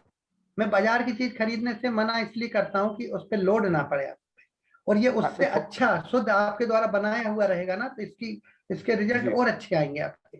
जी जी बिल्कुल सर। अब वो फिर अपनी मर्जी की, अपन बाजार से खिला लो या ना बनाओ। हाँ, थोड़ा सा हमें तो उनकी रुचि से चलना पड़ता है। जी जी, धन्यवाद सर। हाँ कर सकते हैं ना, बराबर कर सकते हैं। हाँ, जैसे अपने को मालूम बच्चे लोग गोबर वैसे वो कर रहे हैं, तो अपन उठा के बाजार से भी ला सकते हैं। हाँ जी, जैसे ट्रॉपिकल कंपनी जो बना रही है इस समय अपना नैनो पोटास, नैनो एनपीके, ये सब और भी कंपनी बना रही है, इस प्रकार से डाल सकते हैं। हाँ जी, हाँ जी, हाँ जी। हाँ, पुरी साहब कुछ मैंने कहना तो एक चाहते हैं? सामान्य किसान की बात कही। ठाकुर पुरी साहब, साहब कुछ कहना चाहते ये हैं? जो आपने गोबर और मूत्र, गौमूत्र से बनाने वाला ये जो बताया है, जीवामृत, जैसे हम जीवामृत, जैसे हम गांव में प्याऊ खोलते हैं सर, सब जी। जने एक दो प्याऊ खोल देते हैं, क्या ये संभव है? मेरे मन में विचार आया अभी बातें सुन के, और चिटनीस जी ने उस चिंगारी को भड़काया जिससे विचार आया। बिल्कुल है सर, बिल्कुल है। तो ऐसा एक यूटिलिटी बना दिया जाए पंचायत भवन के पास में कहीं पर भी, जहां पर आप, जैसे आपने बनाया है ना बड़ा कंक्रीट का टैंक बनाया है, उसमें गांव वाले अपने जी जी गायों का रेजिड्यू लाके डाल दें, गोबर और वो, और बिल्कुल संभव है सर। तय हो जाए कि उनको कोई कार्ड इशू कर दिया जाए और उनको रोज 2 बाल्टी हाँ। दे दिया जाए, 15 दिन बाद जब वो तैयार हो जाता है डालें अपने खेत में। अगर बना सकते हैं उनके ये आपका बहुत कोई बच्चे हैं, बहुत अच्छा सुझाव है आपका, बहुत अच्छा अगर सुझाव है। जीन्स पहना हुआ बच्चा ये काम नहीं कर सकता, मैं एग्री करता हूँ, चिटनीस जी ने बड़ी सही बात बोली है, ये प्रैक्टिकल एस्पेक्ट है, जी तो उनको जी। रेडी जाए पंचायत स्तर पे, जैसे प्याऊ होती है उसी तरह खेत की प्याऊ है, ये इंसान की प्याऊ नहीं है। बिल्कुल बिल्कुल बिल्कुल कर सकते हैं सर। पुरी बहुत सर, बढ़िया। पुरी सर, पुरी सर, जी पुरी सर। जी। हाँ, मैं आपको बताऊंगा कि मैं अपनी मीटिंग में उस व्यक्ति को भी लाऊंगा, मिस्टर बच्चाओ करके है, मैं उनको 10 साल से जानता हूँ। उनके यहाँ पे 40 रुपए या 30 रुपए लीटर की स्लरी लेने के लिए लोग अपनी कनस्तर लेके आ जाते हैं। जैसा आप प्याऊ Very की good. बात कर रहे हैं, सेम ऐसा ही है। उस Very good. आदमी ने 10-15 हजार लीटर की सिंटेक्स की टंकी ली है, उसमें बढ़िया फिल्टर वगैरह बिठा दिए हैं। उसमें आप जो बोल रहे हैं ऐसे कचरा वगैरह सब डालता है, जो भी सर ने बताया, उसमें बेसन डालना है, जो भी कल्चर डालना है, और वो क्या करता है, फिल्टर लगा के उसको बढ़िया एक छोटी सी 5 लीटर की कनस्तर में जो रहता है प्लास्टिक के, उसमें भर देते हैं, और वो उनको बता देते हैं कि आपको 10 लीटर जो है हफ्ते में, मतलब 40 रुपए के हिसाब से 400 रुपए में पड़ता है उसको 10 लीटर, और वो कम से कम 4 बार अगर वो डालता है महीने में, तो उसको 1600 रुपए का खर्चा आता है, और वो वहां पे वो कम से कम 70-80 हजार लीटर आज की तारीख में स्लरी बेच रहा है, और वो इतना पॉपुलर हो चुका है किसानों के अंदर, तो किसानों को सस्ते मिल रहा है, प्याऊ खोल के उसने एक तरह से। तो ये हम लोग कर सकते हैं, सिंटेक्स की टंकियां बना के हम उनको रेडी, क्योंकि भैया तेरे को समय नहीं है तो हमारे से तू रेडीमेड ले ले, सड़ी गली चीजें जो हम दे रहे हैं, हम तेरे को अच्छी न्यूट्रिशन वैल्यू। सर जहां तक ये पैसों का सवाल है ना, 30-40 रुपए का, वो जो हमारे जागरूक लीडर्स हैं कांकानी जी जैसे, ये तो उसका आपको दूसरा सुझाव भी दे देंगे कि किसी को पे करना ही नहीं पड़ेगा। ऐसे सिस्टम बन सकते हैं जिसमें उनको गांव वाले को पे करना ही नहीं पड़े। सर उसको 4 रुपए 5 रुपए लागत आती है, वो 40 रुपए। सर मैं कह रहा हूँ उसको कोई गवर्नमेंट सब्सिडाइज कर दे, उसको कोई दानदाता सब्सिडाइज कर दे, या किसान को यह कहा जाए तेरा जब प्रोडक्ट तैयार हो जाएगा बेटा तू 5 किलो किनोआ दे जाना, सोसाइटी बेच के पैसे रिकवर कर लेगी। 5 रुपए लीटर भी कॉस्ट नहीं आती है, 5 रुपए तू बाद में 5 किलो किनोआ दे जाना हमारे को, तेरे हम उसको बेच के सोसाइटी के लिए भंडार अगले साल के लिए पैसे इकट्ठे कर लेंगे। तो उसका नाम स्लरी, जीवाणु प्याऊ दे दे सर, जीवाणु प्याऊ बिल्कुल दीजिए, बोलिए भूमि का प्याऊ, जमीन का प्याऊ, हाँ भूमि का प्याऊ है वो, धरती माँ का प्याऊ, धरती माता का प्याऊ। सुषमा जी स्लोगन बना ले। गोविंद जी, मैं आपके ऊपर आज ये बिना आपसे पूछे ये जिम्मेदारी डालता हूं कि आप कम से कम 2 जिलों में भाई साहब इसको, इस धरती माता की प्याऊ के कॉन्सेप्ट को ऐसे फैलाइए, आग की तरह फैलाइए, और उनको टेक्निकल जो पेपर चाहिए उसके लिए आपके पास में विशेषज्ञ बैठे हैं, विनय प्रताप जी, ये साइक्लो स्टाइल करके या नेट पे आपको दे देंगे, ये बांटिए उनको और वो ये काम इजी करिए। और अगर कोई आर्थिक सहयोग की जरूरत होती है तो हमारे जैसे कुछ लोग हैं, हम कुछ आर्थिक सहयोग करने के लिए भी तैयार हैं। विनय जी उसके ऊपर टेस्ट रिपोर्ट भी लगा दीजिए, लोग देखेंगे कितने न्यूट्रिएंट है।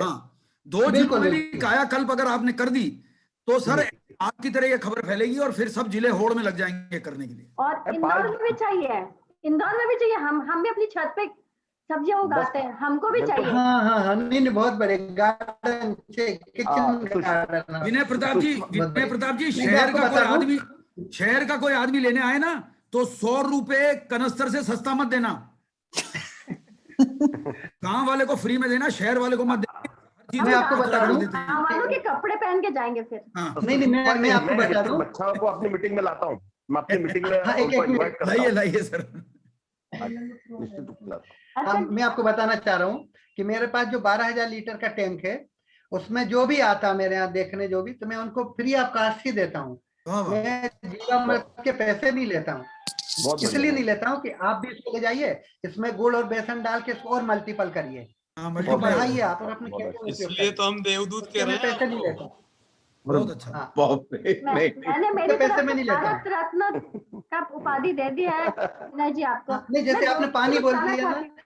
तो गांव में कहा जाता पानी के पैसे थोड़ी लिए जाते हैं, हाँ इसलिए मैं जीवामृत का कोई पैसा नहीं लेता क्या हूँ, हुआ है। फ्री ऑफ कास्ट ही देता हूँ। हाँ धरती माँ का प्याऊ हो गया। गोविंद हाँ, काकनी जी आप क्या? हाँ, बोलिए। इसलिए हमारा गोविंद तो जी फ्री ऑफ आपके कास्ट शब्दों चलता है। में सुषमा बहुत जी, सारा भार डाल दिया। आज का जो लेक्चर दिया है ठाकुर साहब ने, थ्योरेटिकल और प्रैक्टिकल का जो समावेश किया है, वो निश्चित ही पूरे ग्रुप के लिए विचारणीय है, और उसको विचार करके हम करते हैं तो निश्चित आगे बढ़ेंगे। और जो सवाल सभी ने किए, ठाकुर साहब ने, पहलवान जी ने ठाकुर साहब से किए, अन्य जो हमारे मित्र, सरदार जी का नाम बोल रहा हूँ, उन्होंने इतने बारीकी से प्रश्न पूछा। तो इफ एंड बट जो रहता है हर चीज में, यदि वो करेंगे तो फिर अपन आगे नहीं बढ़ पाएंगे। उसको सुधारना जितना अच्छा हो सके हम कोशिश करें। मैं रतलाम का उदाहरण बताता हूँ। हमारे यहाँ गौशाला के माध्यम से गौमूत्र, गौ से बनाते घी बनाते थे, अन्य अनेक दवाइयां बनाकर उन्होंने प्रकल्प शुरू किया और बहुत अच्छा चला, बहुत लोग उससे फायदा है। पर ऊपर वाले की इच्छा नहीं थी, वो जो मेरा मित्र था वो एक्सपायर हो गया।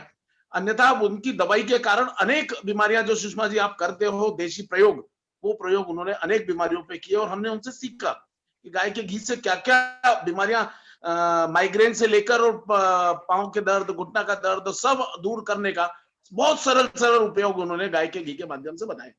अब खेती में गाय का होना बहुत जरूरी है, मैंने पहले दिन मेरे विचार में भी बोला। और चूंकि गोबर कहाँ से लाएंगे, अन्य सब चीजें कहाँ से लाएंगे, तो वो सबके लिए गौ पालन को किसी भी हालत में हमको बढ़ाना पड़ेगा। किसान जो पुरानी खेती को छोड़ रहे हैं उसको वापस लाना पड़ेगा। किसानों के जो बच्चे हैं जो बाहर पढ़ने जाते हैं वो खेती नहीं कर पा रहे हैं, इसके ऊपर भी हमको बहुत बड़ा मंथन करना पड़ेगा। बिल्कुल आप देख लो, एक सर्वे निकालें, गांव के लोग इंदौर शहर में आ जाएंगे, आसपास के जितने उनके बच्चे इंदौर पढ़ने आएंगे और वो मान के चलो कि वो जाके खेती नहीं कर रहे हैं। नहीं करते। जो सामूहिक, जो मैं आपने एक और बात पिछले एपिसोड में बोला था, संयुक्त परिवार था, बच्चा पूरी मदद करता था। अब बच्चा शहर से गांव में आके यदि वो खेती में लगे तो उसको अनपढ़ या गंवार समझते हैं और उस कारण वो खेती की तरफ उसका रुझान बिल्कुल खत्म होते जाता है और भविष्य के लिए हमारा बहुत चिंताजनक है। और हम जो पढ़े लिखे लोग जिनको बोल रहे हैं आज, जानकार नहीं हम इस चीज के, खेती की जानकारी इतने नहीं जितने ठाकुर साहब और अन्य लोगों जिन्होंने इसको प्रकल्प को शुरू करके और लगातार कर रहे हैं, उनके लिए अब ये वो होता है। अभी तक अनेक डॉक्टरों ने खेत लिए, वो खेत के अंदर खेती कर रहे हैं, वो जा रहे हैं, लेकिन जो उन्नत किसान थे उनको जो सुविधाएं मिलना, अन्य जो चीजें करना, अपनी प्राकृतिक खेती को छोड़कर आगे निकल गए, वो पलट के वापस लौटना पड़ेगा उसी भारतीय निवेश में जो कृषि प्रधान देश के रूप में जाना जाता था, उसी में आना पड़ेगा। और जब तक नहीं आएंगे तब तक मुझे नहीं लगता कि हम जैविक खेती के अंदर बहुत ज्यादा ऊपर चले जाएंगे, ऐसा संभव नहीं है। इसलिए गांव-गांव में गौशालाएं हो जाए, उसके लिए हमारा सपोर्ट सबका होना चाहिए और गौशालाओं के माध्यम से गौमूत्र के माध्यम से अन्य खादें भी बनेगी और सब कुछ होगा। वापस हम हमारा दूध दही की नगरी वाला जो भारतवर्ष है वो निश्चित बनेगा, ऐसा मेरा बहुत मानना है। बढ़िया, बहुत बढ़िया, हम कोशिश करेंगे। मैं बहुत अभी बढ़िया, यहाँ से सीधे जैविक जो हमारा हाट लगा है, मैं वहां जा रहा हूँ बहुत और बढ़िया। उसके बाद एक कार्डियक एम्बुलेंस का उद्घाटन है, वो करना है। डॉक्टर नीलेश वाधवानी जी के यहाँ जाना है, वो कार्डियक लेके आए हैं तो उसका उद्घाटन है। तो चूंकि उस क्षेत्र का पार्षद हूँ तो मुझे जाना है जरूरी, समय भी हो रहा है आज का। थैंक यू, बहुत अच्छा लगा मुझे। थैंक यू गोविंद जी, पर हर बार आपका आना गोविंद बहुत जी आपके जरूरी लिए है। काम दिया है, पुरी साहब ने काम दिया है, उसको भी करना है। बिल्कुल, हाँ, जो इस ग्रुप में जिस सदस्य को जो काम दे रहा है धर्मेंद्र जी, हम सब मिलके करेंगे तभी तो मिशन कामयाब होगा। गोविंद अकेला नहीं, गोविंद सब जगह, सबके साथ में बिल्कुल गोविंद मिलके सब में करेंगे है। अपन। बिल्कुल गीता बिल्कुल, कहती है हम गोविंद साथ सब हैं में आपके। है। क्यों सोनी साहब आप सुन रहे हैं? गोविंद सब में है, पर जिसको नाम गोविंद दे दिया है उसको कृष्ण जैसा बिहेव करना ही पड़ेगा। इसीलिए कहा था कि सबे भूमि तो गोपाल की है। हाँ नीरज जी आप कुछ कहना चाहेंगे नीरज? मैंने साहब, मैंने अगर कोई जिम्मेदारी दी है ना सर, तो पहले मैंने इनके कंधों का साइज नाप कर ही दी है जी। अरे अरे वैसा वैसा पहलवान उधर बैठे हैं, नाम इधर हो रहा है, ये चक्कर क्या है? पहलवान सामने बैठे हुए हैं। आप सक्षम हैं सर, आप सक्षम हैं सर। मुझे पहलवान से लड़ाना मत, मैं बहुत कमजोर हूँ पहलवान के सामने, उनके एक्सपीरियंस के सामने, उनके ज्ञान के सामने मैं